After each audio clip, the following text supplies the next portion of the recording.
Hola a todos, bienvenidos a Lost and Found. Yo soy Eric Marte. Y yo, Grecia Cruz. Y bueno, hoy tenemos un episodio muy especial para nosotros, ¿verdad? Sí, totalmente.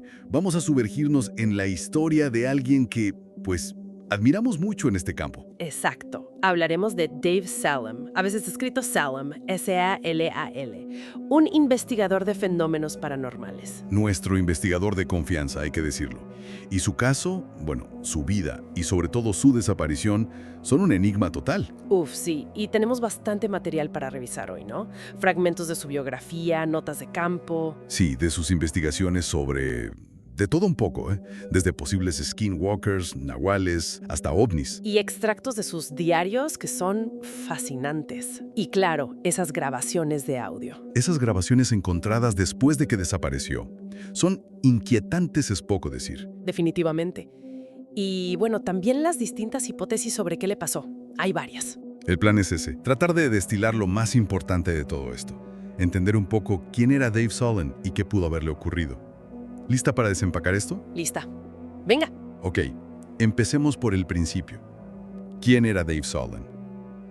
Los datos básicos dicen que nació en 1958. Ajá, en Ciudad de México.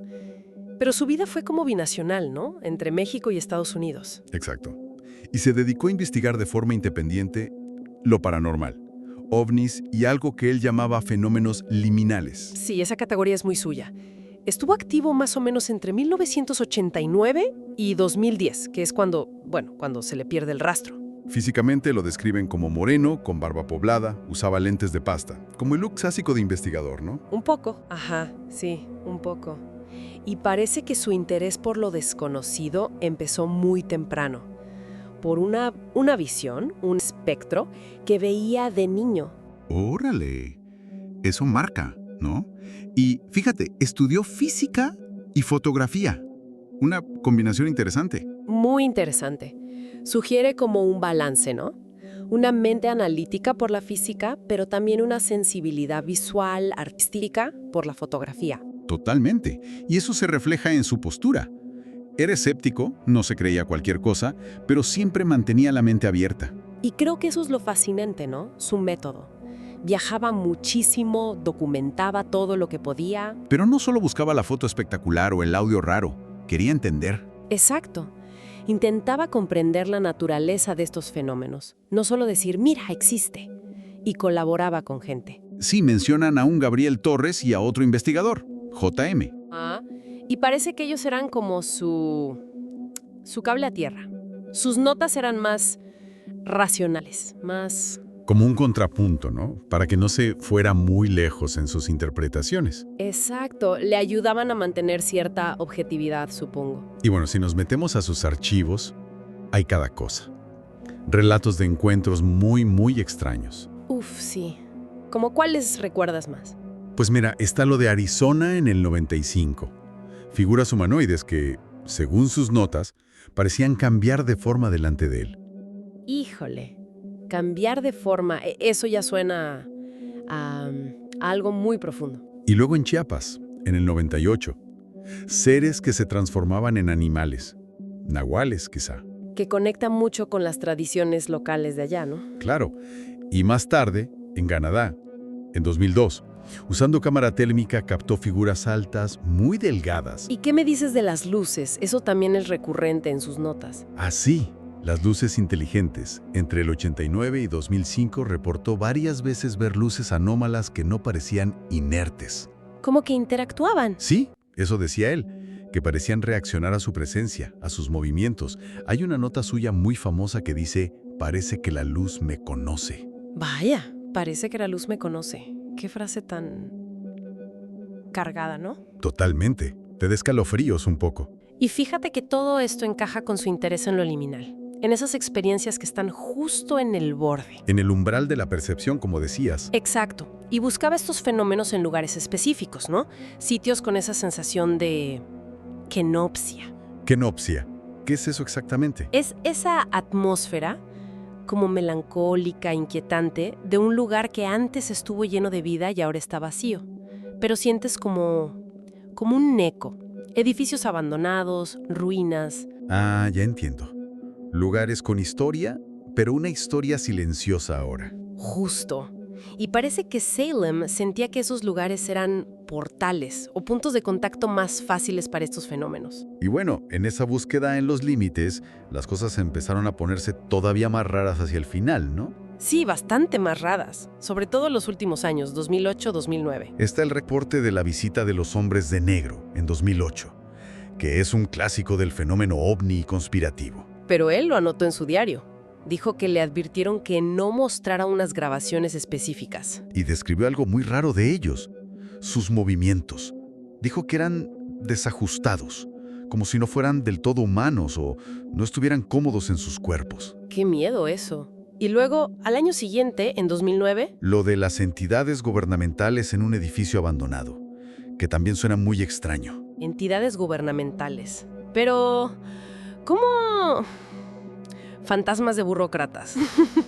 Jaja, no creo. Más bien, su descripción era rara. Dijo que parecían aparecer y desaparecer, como si no siguieran las leyes físicas normales. Muy, muy extraño. Y todo esto nos lleva directo a 2010, el año clave. El año final, ¿sí? Sabemos que conoció a una medium Ajá, una persona con sensibilidad especial para estos fenómenos liminales que él investigaba. y, según las notas, poco después de ese encuentro, Salem sintió que los fenómenos a su alrededor se... Intensificaron. Muchísimo. como si algo se hubiera abierto o acelerado. Exacto. Y poco después de eso, desapareció. Tenía 52 años. Y aquí es donde entran las grabaciones. Las del 15 de diciembre de 2010. Sí, son cruciales y muy, muy perturbadoras. Hay que decirlo con cuidado porque es material sensible. Totalmente. ¿Cómo empiezan? Empieza él hablando, con la voz, relativamente tranquila al principio. Habla de una presencia nueva, diferente. ¿Nueva en qué sentido? No lo detalla mucho, pero dice que es distinta. Y menciona algo como el vacío que habla. El vacío que habla, órale. Ya desde ahí. Sí, ya desde ahí se siente raro, pero luego su voz cambia. Se nota el nerviosismo, la agitación. ¿Qué dice? Menciona que algo está intentando comunicarse con él, de una forma muy intensa. Describe una sensación física, como si la dimensión misma se doblara a su alrededor. Híjole. Eso ya no es observar, eso es estar dentro del fenómeno. Totalmente. Y las últimas partes de la grabación son terribles. La voz está fragmentada. Apenas se entiende lo que dice. Interferencia. Muchísima interferencia.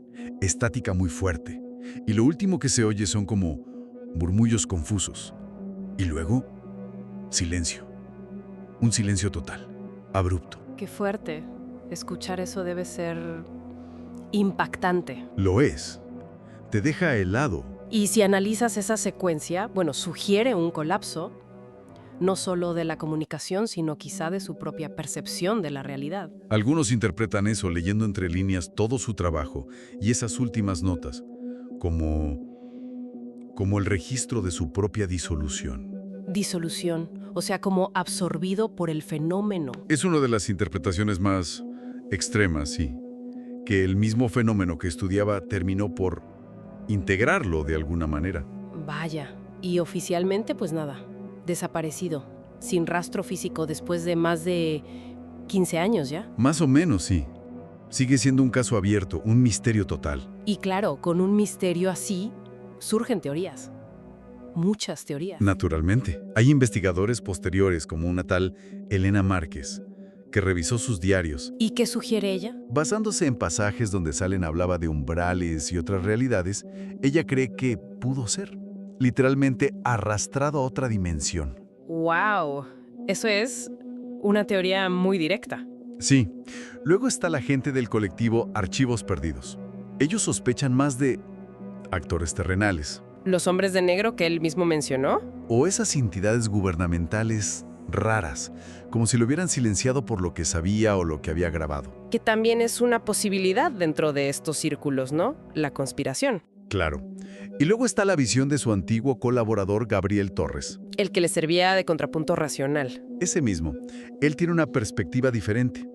Cree que no fue algo externo, sino la propia obsesión de Salem. Que él mismo se empujó demasiado lejos. Sí, que En su afán por entender y experimentar, cruzó voluntaria o involuntariamente un umbral personal o perceptual.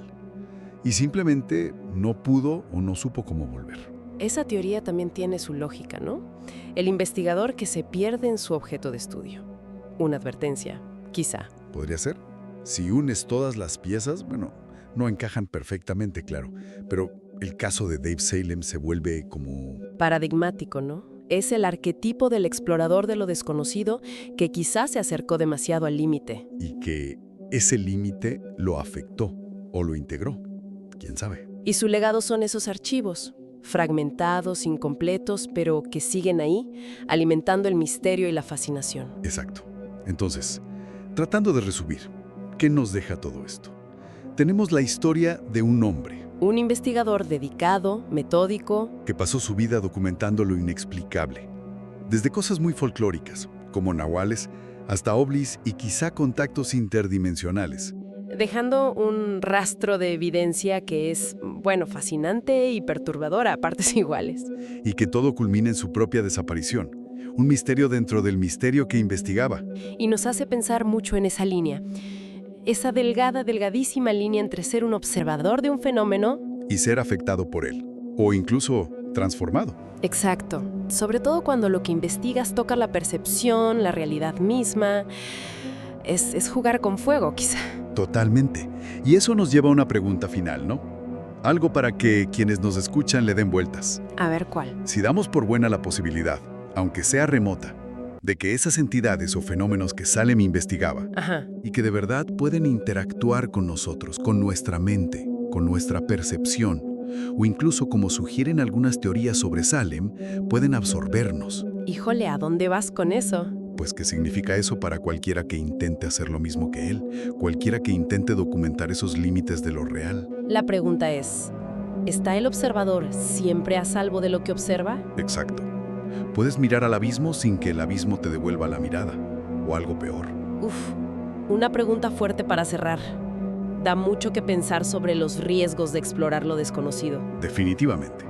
Y con esa reflexión sobre Dave Salem y los límites de la realidad, creo que podemos dejarlo por hoy. Sí, ha sido, intenso, pero fascinante, como siempre es su caso.